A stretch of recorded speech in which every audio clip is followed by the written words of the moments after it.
good morning, everybody. Welcome, Hot Takes Goodman and Hurdle. I am Eric Goodman. Bruce is still chasing down Bruce Springsteen, although I think he's flying back today because I think he's going to be back tomorrow. That is the plan. As for you, Mr. Pepperdine, what's on your schedule for today besides women's soccer? Just doing some modeling, trying out for a boy band. Got about 3 workouts to get in. You know, the usual. Right. So is today a legs day for you? Every day's a legs day, Eric. You've seen me. Well, I'm doing soccer, and I've got golf tomorrow. I've got a high school cool banquet on Friday, and back to the Broadmoor on Saturday. So busy week coming up. I'm looking forward to the USWNT women's match. I was out there yesterday for practice. So they play Ireland tonight at Dick's Sporting Goods. I think it's at 7. And then I'll have high school banquets, some coverage for a high school baseball banquet tomorrow. And then Saturday back at the Broadmoor for round 3 of the U.S. Senior Open. You like going to the Broadmoor? Have you stayed there before? I've not stayed there. I've been there a bunch. Growing up in Pueblo, we had friends who were members there for a while, and then they changed to Gates Country Club. But I had been there a lot, but I was young. I'm talking like 12, 13, 14. Then I went back there a few years ago. It is breathtaking. I have never stayed. I thought about staying there for a staycation a couple of years ago, and I looked up the prices, and I was like, But it is breathtaking. The grounds. I don't golf, so I would be. So that's the thing. Like, if you're gonna do it, you almost have to golf. It felt like, but gosh, dang, is it nice? I'm sure you've stayed there, Eric. I know you. I have not. I've done a lot of fundraising events there, and certainly you would think if you're going to drive to Colorado Springs, you might as well stay the night. We've always driven back, but to your point, it's a pretty big bill to stay there, but to maybe do it once. It'd be worth it. It'd be worth it for that. Like it's a place that you would remember staying for like years afterward. It's that kind of place. No question. Hey, real quick, want to tell you about Roller Auction, the leader in Colorado auctions for over 45 years. This upcoming Monday, the center at Rock Creek is having an auction for items such as fitness equipment, adjustable medical beds, kitchen equipment, office equipment, spa equipment, supplies, and more. Online bidding has started at rollerauction.com. Get notifications about upcoming auctions at rollerauction.com to see all the great things that you can get and bid on at rollerauction.com. You can do it from the comfort of your home. Get what you want at the price you want today at Roller Auction. Time now for the lead. The lead is presented by Smokin' Dave's Barbecue. It is not just the best barbecue in town, it's one of the best restaurants in town. You can find Smokin' Dave's Barbecue in Denver, Lyons, Longmont, Estes Park, and Greeley. Go over to Ball Arena for the draft last night, did you? I did not. I was coming back from coverage of the women's soccer. Right. I would just say if you're going to go to the draft last night at Ball Arena, there's only one thing that you truly needed to do to prepare for the draft once you walked into those doors. Just be hungry. Ready to eat. Because all you're going to be doing is eating. You're not going to be doing anything else. It's just going to be one sandwich and cookie after the other as you're sitting there going, they're not going to move back into the draft. What the hell are we doing here? I did watch all the way through until Nick Clifford got drafted by Sacramento via trade from Oklahoma City. And a quick backstory on that. My wife and I, we were part of a charity golf tournament in Fort Lupton a few years ago. And we sat with Nick Clifford at the dinner. You do a lot of these things, Eric. So you meet people that you intersect in lives that you never imagined. So we sat with him for like an hour. What a great gentleman. I mean, this is when he was transferring from CU to CSU. I left that, my wife and I both rooting for the kid. I didn't know him that well. I knew who he was. And to see for where he left CU to how he finished at CSU. And we had talked that night about, I said, you have such a unique name. Were you named after Dominique Wilkins? And he said, absolutely. And I was like, that's fantastic. So great on Nick Clifford, first rounder from the Rams. And I think he profiles well for the NBA. He's a 3D player. He's long. He can play defense. I believe he has a future. I'm not sure what it is, but there's a future for that type of player in the NBA. So I did watch the entire draft until he was selected, and then I changed the channel. You kind of feel bad for him, like where he got drafted, like into the oblivion, kind of like Travis Hunter, oblivion, kind of like Shedeur Sanders, oblivion. I will say this. They just got drafted into the witness relocation program.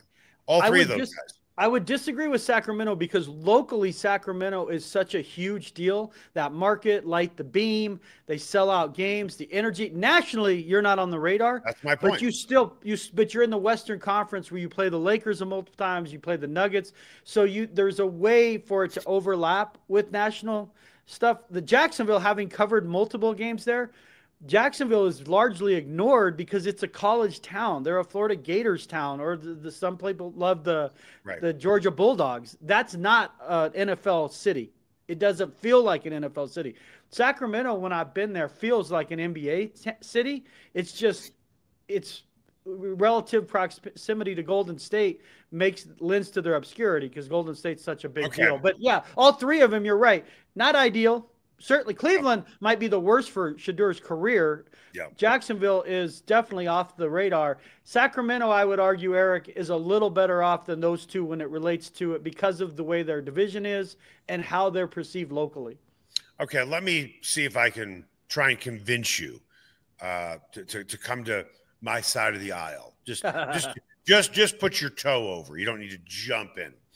Give me two of the best Lakers players of all time, quickly.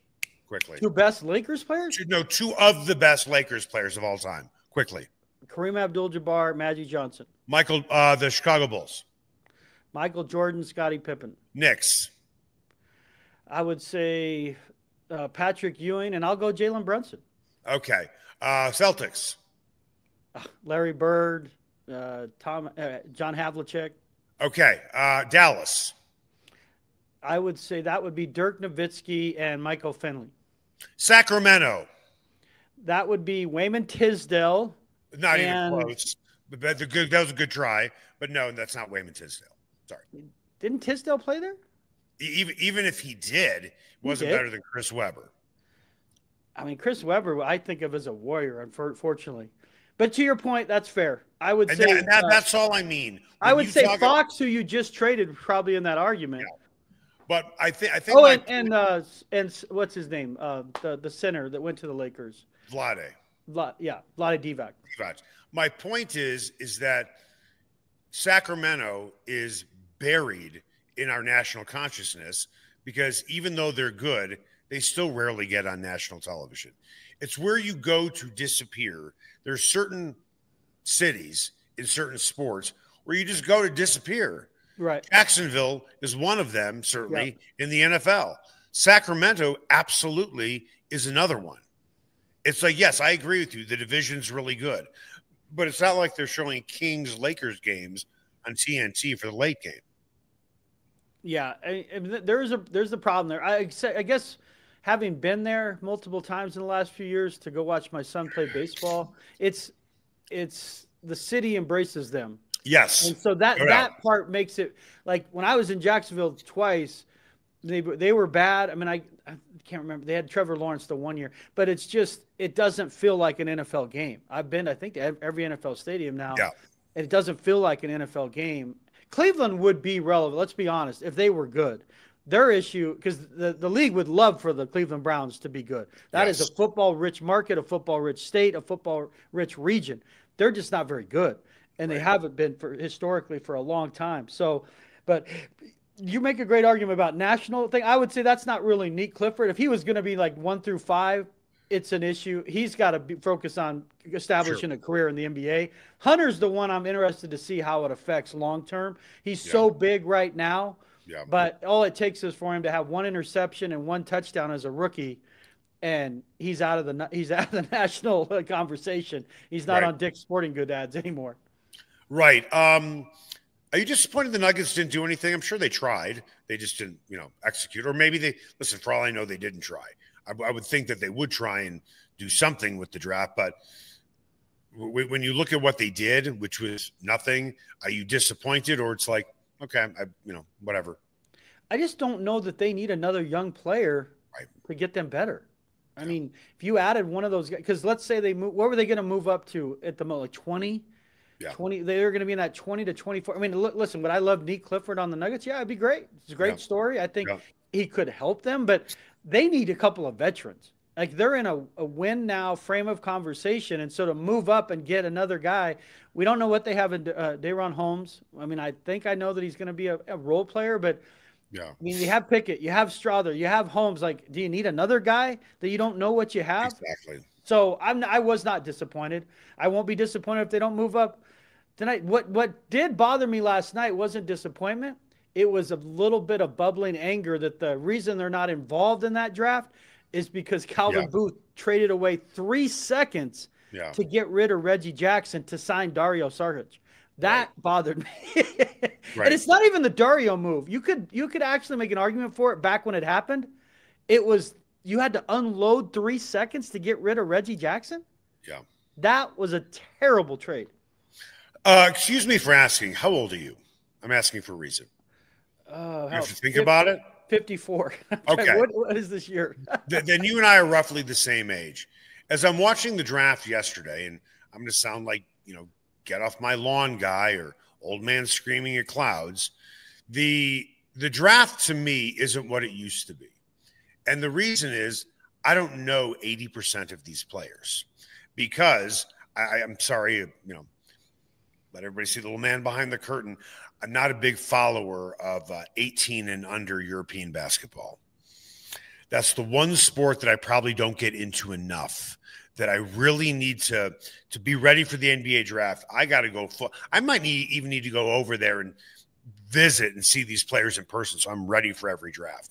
My point is, back when we were growing up in the 1980s, you knew every single player coming out because everybody was there a minimum in college, 2 years, 3 years, sometimes 4 years. Because you don't know the players, unless you really got to study them, right? Unless you really know these players, is the draft really that exciting to you? And in some ways, is the NBA draft equivalent to the NFL's 4th, 5th, 6th, and 7th round? You really don't know many of the guys in the 4th round on, generally speaking. And generally speaking, you don't know too many guys outside of the top 15 unless you are a huge over-the-top college basketball fan or a fan of basketball of kids under the age of 18. Yeah, it's an international game. And so that, like, last year's draft was really difficult because there were so many international players that went in like the top 10. You don't know them. Other than, we all knew who Victor Wembanyama was because you've known him for a couple of years leading up to it. But these other guys, the guy at SARS, the other French guy last year, I'm like, man, I've never heard of that guy. And I felt like guilty that I hadn't heard of him. But it's an apt comparison to say, like, in the NFL, once you get to the 4th, 5th round, you have to be a hardcore guy watching not just your conference, but watching the entire league to understand who you're seeing. I would say, for me, I knew more names last night because some kids are staying longer because of NIL. The problem college basketball is running into now is it's becoming a better game because some of the players are staying longer, including like Nick Clifford, is that they transfer. So you lose track of them. Every year there's so much turnover that I remember a guy. I'm like, oh, I remember that guy. Oh, he started at, wait, where was he at? Oh, he finished at Michigan State. Okay, where did I see him last? So, like, that's where it gets hard is college game's getting better. The quality's getting better. I mean, you see like a Walter Clayton get drafted last night from Florida. I remember that dude from Florida, and I knew he started out at Iona. But, I mean, that's where college game's getting better. It's getting more of an international flair, but it's getting better because you can pay kids to stay in school, especially guys who are not going to get drafted in the first round. But to your point, it's hard to keep track of them because so many of them transfer. Once they get any good, they go to a bigger school and get more money. And once at least half of the draft, even the first round, it's hard to know those players because they're foreign players who are under. Like, one guy got drafted. He's like, he was the top young player in the 18 and under league. I'm like, that's a high school league. That's like going to, Chaparral High School and finding the best junior on the team. Like, how would you know that unless you covered international basketball? So it's not the NFL. They want it to be the NFL. And I'll be honest, ESPN, I'm an ESPN guy. I grew up with ESPN. I was like the first guy. My twin brother and I, we had cable back. Whenever ESPN started, we had it. Cable. So I've watched ESPN since felt like I was a baby. And their NBA coverage, pre and post game, and big event coverage, it's unwatchable. they've tried to turn everything into a debate show. I don't want debate on those shows. Yes. And I understand you pay guys, you have to give them a platform. But do we want to see people arguing on the night of the draft? That's made for morning TV. That's why it's called talk radio. Right. And so it's a little off-putting for me. And I know I sound like the old guy screaming, but there is an audience for that. It's not me. I just, between their finals coverage and their draft coverage, I'm like, uncle, I can't take it. Yeah. All right, let's take a hard right turn. NFL.com's Nick Shook wrote an article titled Ranking Each Division by Quarterback. There we go. Heading into this upcoming season, he ranked the AFC West in terms of its quartet of quarterbacks as the best in the NFL. This is what he wrote. We knew Mahomes and Herbert would lift the division's overall ranking to a certain level, but the true linchpin, this line surprised the hell out of me, but the true linchpin of the group is the new student in the class. Not only did Geno Smith and his acquisition by the Raiders give Vegas a legitimate starter, it also filled out the league's strongest quarterback division entering this season. Haven't forgotten about Bo Nix. He married quite well with Sean Payton, helping the Broncos return to the playoffs for the first time in a decade. They're very optimistic in 2025 because of it. If Nix keeps it up, he'll climb the ranking and confirm the supremacy of a division otherwise populated by proven veterans. Do you agree with Shook that the AFC West has the best quarterback quartet? I believe they do at this point, because it was always the Broncos dragging that ranking down. And then last year they got Bo Nix, and the Raiders had a parade of, the Gardner Minshew and just backups. So you have 4 legitimate quarterbacks. I think Geno Smith's on the other side personally, but he's still a functional NFL quarterback. Right. And you've got Hall of Fame caliber coaches. So that, and I only say that because a lot of times where you go matters in the NFL. Yes. And so Geno Smith with Pete Carroll, it might work. He understands him. And Geno Smith in Jacksonville doesn't maybe work, but it might work there because of the coach and the quarterback. Bo Nix works here in part because of Sean Payton, his belief in him and his confidence. So, I mean, I have to look at every division and say, is there a better one? I just don't think so. I mean, every division right now feels like there's at least one question mark at quarterback other than the AFC West. I think it's in that way, it's going to be the toughest division. You have the best coaches and the best quarterbacks in a division.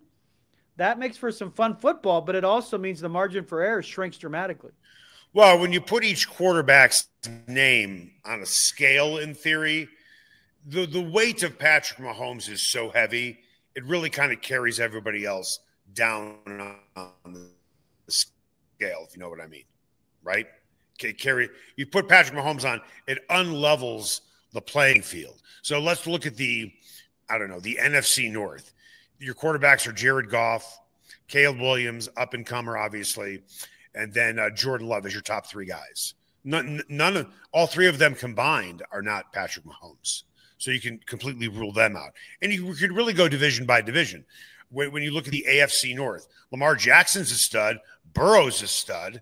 A lot of people believe Burrow might win the MVP because he is that good and he has that much talent around him. You have Aaron Rodgers, that's a big name, right? And then you have nobody, obviously, although it could be Shedeur Sanders in Cleveland. But would you put Lamar Jackson, Joe Burrow, and Aaron Rodgers ahead of the top 3 in the AFC West? I think you would have 4 years ago when Aaron Rodgers was winning MVPs, but I'm not so sure now. What do you think? Yeah, Rodgers to me is a declining player. I mean, he pumped up his stats at the end of last season, but when they needed him to play well, he was terrible for the Jets. I mean, the Jets thing was just a complete and utter tire fire. But yeah, he's just not that guy anymore. And frankly, he wasn't that guy his last year in Green Bay. So when people keep trying to tell me that, oh, he's still got it, it's another Tom Brady story. I'm like, no, it isn't. Tom Brady never had seasons like Aaron Rodgers had these last few seasons. He was terrible by his standard his last year in Green Bay. He missed his first year with the Jets other than the first series. And last year, the first half of the season, he was awful. So, but I would argue with you that you're giving Mahomes too much credit if we're just basing it off last season. Sure. You're looking at his resume, which I agree with. Yeah. But I would take Burrow over Mahomes. Okay, let's do a statistical argument. Or Josh Allen. or Lamar Jackson. I'm not even saying they're better. I'm just saying if Right. you're doing this the way we're doing this conversation, if you're just saying based on last season and projection and numbers, I'm talking numbers, not legacy, Hall of Fame. Right. Then you have to give the same weight to a Jackson and a Josh Allen because they're these are your last two MVPs. Okay, so let's just. But the divisions aren't. Their divisions still have a huge gap. The Jets, who's their quarterback? You know, I mean, like there's all these other divisions we look at have a huge question mark at quarterback, at least with one team.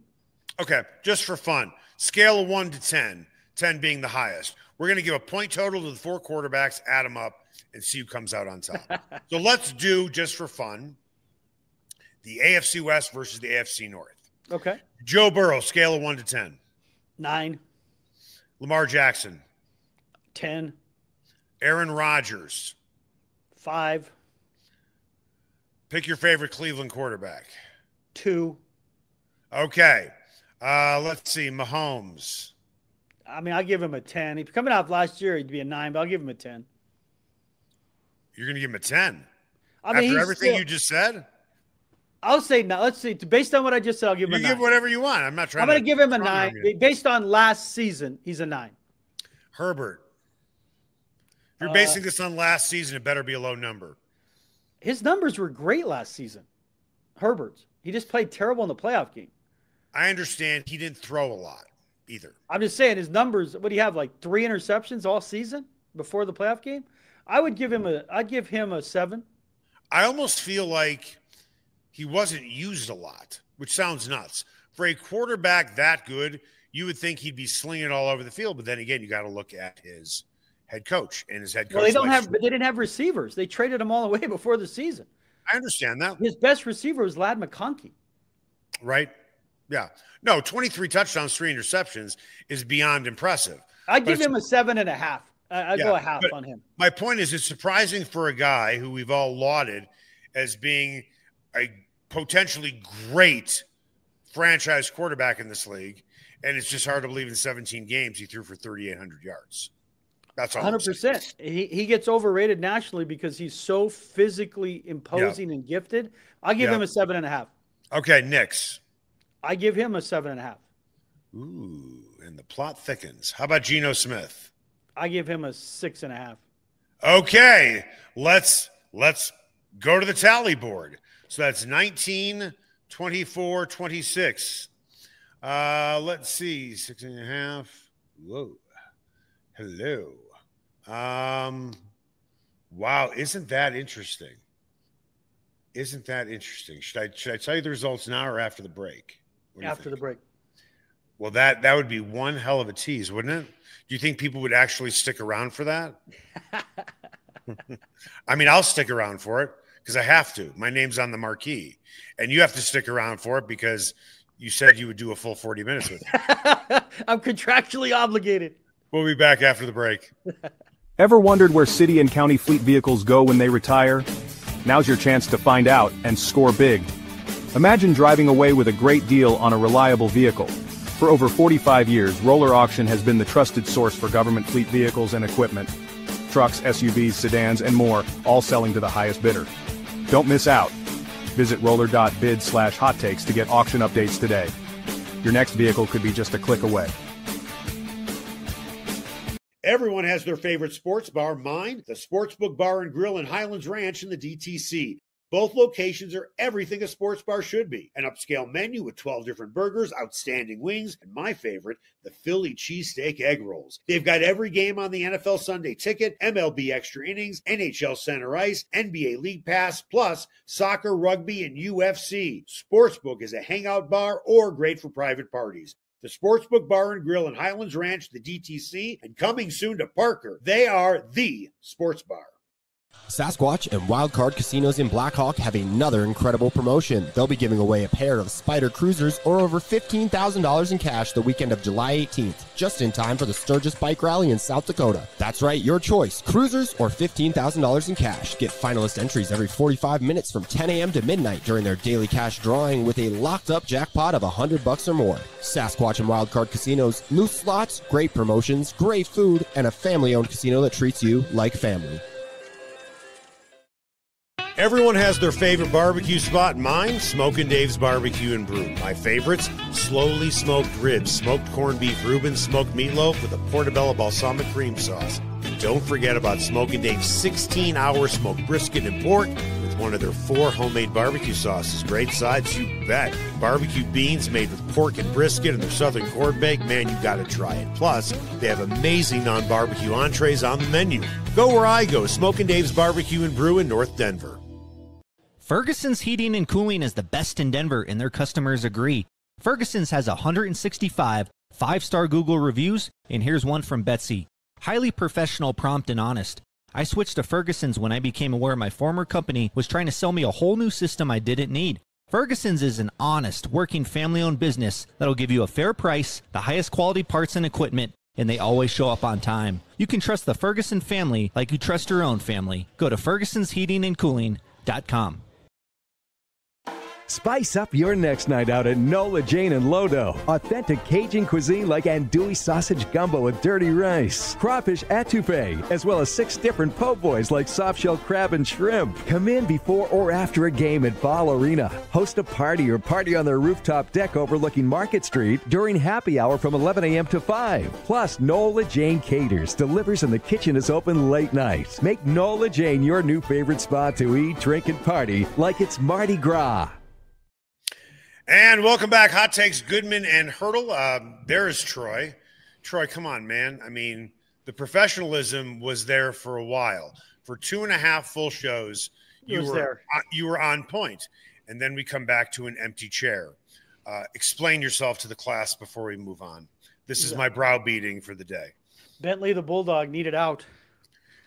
That's, you know what? That's as good of an excuse as you're going to probably come up with. And it's not an excuse. I would have gotten up too. He needed out. All right. Real quick, before we get this thing rolling, I want to tell you about Smokin' Dave's Barbecue and Brew.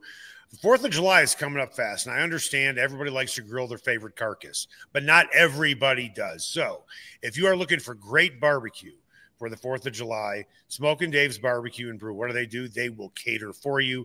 You can, go there, pick it up. They can deliver it. Get a huge thing of ribs that are amazing. The pulled pork is tender, as well as the brisket. They have outstanding wings as well. Amazing sides. If you have never been to Smokin' Dave's Barbecue and Brew, to me, it's not just the best barbecue spot in town. It is one of the best restaurants in town because of how creative Dave has become with the menu, where it's more than just barbecue. He has married so many different things together as he has throughout his entire career, and he's put it all in one place, and it is amazing. Smokin' Dave's Barbecue and Brew. You can find them off of 36th and Pecos. Time now for What's Trending. What's trending on Hot Takes with Goodman and Hurdle? Brought to you by Mile High Sports. Okay, so I know everyone has been waiting anxiously for this total. We have been talking about an article in NFL.com that says the Broncos are in a division with the top quarterback quartets. And we would argue, just for the sake of argument, because it's so top-heavy in the NFC North with Burrow and Jackson, so he signed point totals, or I should say Troy has signed point totals. Do you think it was close? Yes. Okay. What would your definition of close be? How many points? Within a point or two. 4-point difference. 4. Okay. So the AFC North checked in with 26 points, and the AFC West checked in with 30. But this is where, I don't want to say it gets interesting, but it tells you just how bad and potentially perilous the Browns situation is. When you add up Burrow, Lamar Jackson, and Aaron Rodgers, it comes out to 24 points. When you add up Mahomes, Herbert, and Knicks, it comes out to 24 points. It all comes down to the Raiders, and it all comes down to the Browns. With that, there were a lot of people that scoffed at the Broncos taking Jahdae Barron because, we need to get a running back. And they did get a running back. And I believe they got a running back that they like. My point is this, though. When you have a division that arguably has the top quarterback quartet, I mean, the Broncos seem to be way ahead of the curve in their secondary over the other teams. Right. With Jahdae Barron again, I've described this as the Bradley Roby move. Did they need him? It felt like a luxury pick the night of the draft. He's better than Bradley Roby, and he's going to be better than Bradley Roby. And honestly, it's not going to even be close. You know, Bradley Roby is Bradley Roby is Pete Best. He is the fifth Beatle. Right, but will he be better than Bradley Roby was the 1 year they needed him to be really good, the Super Bowl year? Like, that's what I'm saying. Bradley Roby filled the role that was absolutely necessary to free up Chris Harris and Talib to do more damage. It doesn't mean his career turned out the way you would necessarily want it to, but he was a niche player for them in a couple of seasons where they absolutely needed it. Barron, yes, his ceiling's much higher. Yes. Mainly because of his versatility. He can definitely play outside, and he might at some point this season if they have injuries. But the Barron pick felt like a luxury pick. But when you look at the division, you got to be able to stop teams. You got to be able to stop Mahomes. And look at the conference. You look at your conference specifically, and you saw it last year against Cincinnati when Riley Moss was coming back from injury. He had a really nice season. He wasn't right when he came back from injury, and he got absolutely torched by T. Higgins in that game. That's where if you had Barron likely would have gone in for him and played outside. So you could see, like, as you're trying to become a team that goes from 10 to 12 wins, these are the kind of moves that should help you. And in this division with this quarterback play, it is necessary. I would still go argue with you, though. Everything with the Broncos defense starts and stops with the ability to stifle the run. That's what changed them as a defense, because they're going to get after the passer. We know that. But to get after the passer, you have to create 2nd and 8, 3rd and 9. And they did that more frequently last year than they've done, basically, it felt like, since their Super Bowl team. Let's put something into perspective. We'll do a similar exercise that we just did with the AFC West and the AFC North, and giving it a number to each player, adding it up, and which division has the better set of quarterbacks. All right. Yeah. Just for fun. Okay. I want a quick answer, because I know if you think about it, you're going to get the right answer. Not that there is a right answer to this question. There isn't. But it's the immediacy is the point of this, because it's at front of mind. Did I set that up well enough? So it feels like we're playing the money part of Family Feud, but let's go. Okay. Survey says. Just don't give me like a naughty answer that occasionally you will see. With that, actually, there was a great one. I want to make sure that I remember it correctly, and I can't even say it because if the way I presented it now, it would come off as so crass. And so I won't even go there. Give me the top 3 quarterbacks in the AFC. Quickly. In the AFC? Quickly. Josh Allen, Lamar Jackson, Patrick Mahomes. Give me the top 3 quarterbacks in the NFC. Enough said. Jared Goff, Jalen Hurts. That's my point. You have to think about it. Yes, it's Dak Prescott 2 years ago. Right. Maybe Caleb Williams, who knows? Yeah. No, it's so top heavy.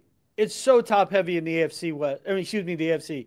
I mean, that's what when they lost to the Bills last year, I got a lot of emails at the Denver Post that say, "Oh, they're so close, they're so close." I'm like, just bump the brakes on the Super Bowl contender. Can they be a Super Bowl contender? Clearly, if you win a playoff game, you then are now in that Super Bowl contender argument. But you have to contend with the fact that you've got Lamar Jackson, Joe Burrow, Josh Allen up there at the top of that. I mean, that's just those 3 you have to get through. And Mahomes, as irritating as we all find the Chiefs, he has been the Tom Brady of this era now, where you got to be able to get. You covered Michael Jordan, I think, in part. Like, how many guys would have rings if it weren't for Michael Jordan? Charles Barkley would, John Stockton, Karl Malone. Like, sometimes it's when you play. And so if you're the Broncos, you're going to have to go through Mahomes. Now, maybe eventually that argument transitions to Josh Allen, but when I tell people to have caution, Jackson and Allen have been MVPs, and neither one of them's played in the Super Bowl. Right.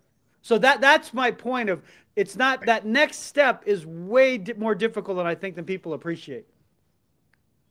When you go to the AFC playoffs, and we're just going to use last year as an example, at some point you're going to need a secondary to contend with either, and these are the playoff teams, Josh Allen, Lamar Jackson, C.J. Stroud, Patrick Mahomes, Bo Nix, and Justin Herbert.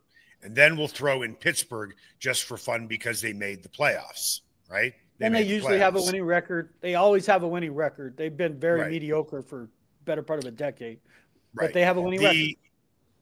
The list in the NFC isn't quite as daunting on your defense when you have to play 75-year-old Matt Stafford or Baker Mayfield, who's a really nice story, but he wouldn't even be a top 5 quarterback or even close to being a top 5 quarterback in the AFC. Jared Goff is a very good quarterback. I would hardly call him elite. Minnesota's quarterback last year, Sam Darnold, sorry. I like Jordan Love. I'm not in love with Jordan Love. Jalen Hurts I like a lot but don't love. And Jaden Daniels is just starting his career.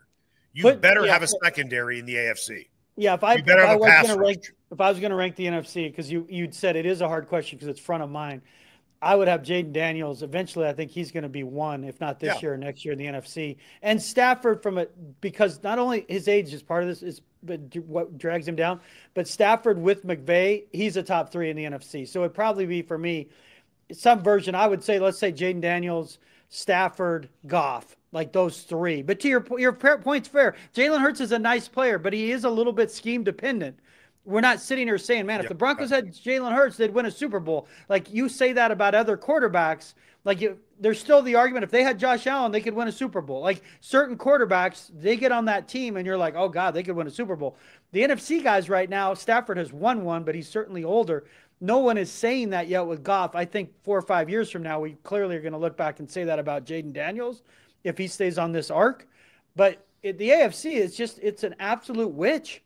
It's a witch. That's why, thank goodness, whether you like Sean Payton or not, and his default setting is abrasive, if not just being an ass, you need a coach like that right now. You need a guy who's got a program, who's got it figured out, because you have no chance. We saw that with Hackett. We saw that with Fangio. We saw it with Vance. If you don't have your stuff buttoned up in the AFC, forget it. I mean, no chance. I mean, when you look at the AFC West and the list of head coaches that reside in this division, I'm not sure you can go through history in any sport. And I understand there's only, to make it even more impressive, there's only 4 teams per division. Right. It's not like, listen, in the National League West, it's 5 teams. So I suppose it's not that much of a difference. But when you extrapolate into hockey, the Central Division has more than 5 teams. In basketball, what do you have? About 5 teams. So maybe you could play a little apples to apples. But I don't know if I've ever seen a division in any sport have 4 guys, 4 head coaches who all have a legitimate shot to go into the Hall of Fame. How many do you think end up in the Hall of Fame, Eric? If Peyton wins another Super Bowl, he goes in. I think he is on his way because he had the ultimate FU by drafting Knicks. And right now it looks like he's proving everybody wrong for all the criticism that he took, especially when he said, I know more about drafting quarterbacks than pretty much anybody. But you know what? He was right. He was right. Okay. Or so far, it looks like he's right. Correct. To me, Jim Harbaugh is one of the greatest coaches of all time, period, in football, because of what he did at the college level. But then again, I'm putting Jim Harbaugh up on a pedestal, and you can make the case Pete Carroll was even better at the college level. Then again, he had to cheat to do it. Oh, wait a minute. Did Harbaugh? Let me take all that back. Well, when you look at Hall of Fame cases, Harbaugh's going to have to win a Super Bowl because it's the Pro Football Hall of Fame. Yes. If it was just like basketball. You think he will? Do I think he'll win a Super Bowl? I do not. Yeah. I do not. I think he's going to get close, just like he did with the Chargers. The one thing that's fascinating to me is he always wears thin after about 4 or 5 years. Yes, he does. But this feels like a final spot for him. So is he going to stay the course with Herbert? If he stays, let's say he's the Chargers coach for 10 years, I would say his chances of winning Super Bowl then increase dramatically, because at some point during that time, you'd think Andy Reid might retire. Yeah. And then the Chiefs are even more vulnerable. Patrick's, at that point, Patrick Mahomes is 36, 37, whatever that age would be. Pete Carroll's an interesting one. I thought at points he was a Hall of Famer, but seeing how Shanahan's not getting in and how difficult it is for coaches to get in, that's what I was going to say. I don't know that Carroll is. Now, if he had beaten the Patriots, I thought it's a slam dunk. I mean, that's on Pete. They screwed that up. Wait a minute. Whoa. Pump your brakes. You thought it was a slam dunk for Shanahan, too? He's won 2 Super Bowls. He should be in. I have no idea how, but here's the crazy thing. Holmgren got nominated before Shanahan last year, even though Mike Shanahan beat Holmgren as, a 12.5-point underdog. Oh, stop it. You're going to judge a guy in one day? No, but he beat him every time. He had a better winning record against good teams. He had a better record against Hall of Fame coaches, and he won 2 Super Bowls to Holmgren's 1. And in the one time they played each other in a Super Bowl, he kicked his ass, and he still isn't in. Okay. That's why I'm saying Carroll's got a tough case. I can argue for Mike Holmgren all day over Mike Shanahan. Yeah, I can't. Okay. Well, we'll spend a few extra minutes on this because I'm curious to know what you think. Back when Holmgren was nominated to go in, and by the way, he didn't make it. Which I know, really that's what I'm saying. He got voted. That never happens. Right. It's usually a rubber stamp, and he got through the committee, and then they didn't put him in. Right. Okay. So, what is the greatest legacy for Mike Shanahan? You have probably 2 choices: 2 Super Bowls or his coaching tree. And winning a Super Bowl for the first time for a franchise. That matters. God.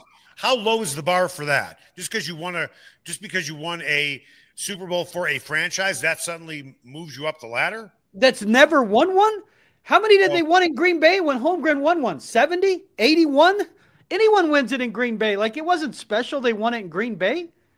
What does that have to do with anything? You have to understand the challenge of it. What does Bart Starr have to do with because of the history of it? Mike Shanahan had to overcome the history. We lived here. We all lived here with those Super Bowl losses. You have no idea what it was like when Broncos lost all those Super Bowls with John Elway. I remember watching the ass kicking from afar. What happened when they got a real coach? They won a Super Bowl a couple years later. They won a Super Bowl. That's what I'm saying. You can't discount the path and what the history of having to overcome that. That matters here. Mike Shanahan was tremendous for 2 years. Tremendous. And then after that, he did nothing. It was 3 years because his first team that got knocked out by Jacksonville was his best team. Well, that doesn't count. I mean, you said he was tremendous for 2 years. They had the best record in football for 3 years. Is it about winning in the playoffs or about having a great regular season record? Well, it's about winning the playoffs. You need both. You need both to get to the Hall of Fame. You need Super Bowls as a coach. You need a lot of playoff wins as a coach. Mike Shanahan, listen, do I think he should go in the Hall of Fame? I'm just going to play devil's advocate here. He won 2 playoff games since winning his last Super Bowl. Period. That's it. How many's Belichick won since Tom Brady? Let's not play the whataboutism game. Let's talk about Mike Shanahan. How many coaches? How many did Mike Holmgren win without Brett Favre? Mike Holmgren was arguably more influential than Shanahan's coaching tree. I'll tell you why. He personally developed Brett Favre and Steve Young, 2 Hall of Fame quarterbacks. Don't go there. Well, Bill Walsh just didn't exist. Bill Walsh didn't exist. Who traded for Steve Young? Bill Walsh. Who developed Steve Young as the Niners? Bill Walsh. Who was the quarterback coach under Bill Walsh? Who was the guy calling the plays? Do I give Davis Webb credit for developing Bo Nix over Sean Payton? Come on. Hold on a second. Hold on. Before you jump on me, all you have to do is watch documentaries and read. Hold on. What Steve Young has said about Mike Holmgren. He said he turned my career around. Not Seifert, not Walsh, Holmgren. Holmgren was the biggest influence in his career until Mike Shanahan. But it was Holmgren, which just totally undermines your argument. It doesn't undermine it at all. He had the greatest season ever as an NFL quarterback. Who was his coordinator? Oh, Mike Shanahan. Troy, who turned around a career that was headed towards a dumpster? Bill Walsh. No. Well, fine. Fine. You believe that sitting in Denver. Ask Steve Young, no matter where he is, and he would say Mike Holmgren. So you can have your opinion. I'll trust the opinion of the guy who played. Steve Young has said multiple times, Mike Holmgren, when I came in from Tampa, took me under his wing and helped me. He was the biggest influence on me. Not Joe Montana, not Bill Walsh, not George Seifert. It was Mike Holmgren. You're so far into the weeds with this, though. When they then played each other in a Super Bowl that you said he's the greatest coach ever with Brett Favre, they lost as a 12.5-point favorite. He got out-coached on the biggest stage by who? Oh, Mike Shanahan. He won 2 Super Bowls in a row and won 2 playoff games after that. Those are the facts. What did Holmgren win after Favre? This isn't about Holmgren. This is about Shanahan. You keep telling me Holmgren's better than Shanahan. That's your argument. Holmgren didn't go through droughts of not making the playoffs either. And Shanahan did. Shanahan couldn't win playoff games. Period. Right, but you're saying that it matters about Super Bowls. Shanahan never won another one, but neither did Holmgren. It's not even about – once Shanahan got in, he couldn't do anything. He got blown out routinely. Remember those Peyton Manning games? I was there. I'm guessing you were there. The point is that Mike Shanahan, again, does he belong in the Hall of Fame? Yes. If he doesn't have his legacy, though, of Kyle and McVay and that whole tree, I'm with you. It was one unbelievable coaching staff in Washington when he was there. He won 2 playoff games in about 17 years. Period. That is, forget about Hall of Fame worthy. That's not even considered your marginal. 2 playoff games. We're going to say the same thing about. We're going to say the same thing about Mike Tomlin. It's going to be the same argument. We're going to say the same thing about Pete Carroll. Like a lot of these great coaches, once they lose their premier quarterback, they don't win again. Joe Gibbs is like the one example who won with every different kind of quarterback. Parcells, like there's just rare examples where once they don't have their quarterback, they don't win anymore. And it's when you have a dominant quarterback era where it's Brady and then Mahomes, you had Peyton Manning. If you don't have one of those dudes, you don't win in the playoffs. You don't reach a Super Bowl. You don't win a Super Bowl. It's just different. Listen, Mike Shanahan's resume, I've talked to people nationally of why they don't think he gets in. Frankly, it has nothing to do with Denver. It has everything to do with Washington. And I think that's unfair, but it didn't end well in Washington. He had the one really good season with RG3, and then it went completely off the rails. The ending isn't nice. It isn't. But there's a lot of coaches that had bad endings that were great coaches. So if the body of work, Shanahan's a Hall of Famer. And listen, I have nothing against Holmgren. He's a Hall of Famer too. I was shocked he didn't get – once he got through the committee that he didn't get voted in. But I just say if we go so far into the weeds about influence over specific players' careers – that's a very slippery slope. I'm not saying we shouldn't. I'm not saying we shouldn't, but that's a slippery slope. It's only a slippery slope when it's pure conjecture and opinion. That's when it's a slippery slope. But if you ask those 2 players, Favre and Young, they will both say, Holmgren was the greatest influence on my career. Now I will ask you, who did Mike Shanahan develop at quarterback with Denver? Give me a guy he developed. But he was the greatest influence on John Elway's career. By far. He changed the trajectory of John Elway's career. He changed the trajectory because they had Terrell Davis. And they didn't have him initially, though. Like, it wasn't like Terrell. They changed the way they ran their offense, the offense he put around him. That's all Shanahan. He, for 3-4 years, was the best coordinator in football. It wasn't even close. His ability to create mismatches was sharp with Rod Smith. And Terrell Davis, yes, was the X factor. But John Elway will tell you that the greatest influence on his career was Mike Shanahan. Otherwise, he's Dan Marino with less numbers. Bo, I thought you didn't want to play the influence game. I mean, you asked me. You asked me. I don't think that's any argument to get him in the Hall of Fame. I'm just saying, John Elway doesn't win a Super Bowl if Mike Shanahan doesn't become the coach of the Denver Broncos. I would agree. I would totally agree. And Steve Young is not a Hall of Famer, and Brett Favre is not a Hall of Famer without Mike Holmgren. Period. But you could also say with Young, he might not be a Hall of Famer without Mike Shanahan. No. He played the greatest Super Bowl ever against the Chargers, had the greatest statistical season under Shanahan. I get that. And he was coming towards that point anyway. It's not like it just came out of nowhere. Anyway, I want to thank you for the last 3 shows. It's been a blast, man. It has been truly your pleasure. My man, I will see you out at training camp if I don't see you sooner. Troy Rank, make sure you catch him in the Denver Post. Always provocative, well-written, thoughtful articles. I wish you would have brought some of that talent to the shows over the last 3 days. I purposely did my least for you, my friend. I know. And you know what? Me too. I just wanted to see how good you were. And routinely, I am disappointed. So why should today be different than any other day? Make it the best possible day you can. Thanks, Troy.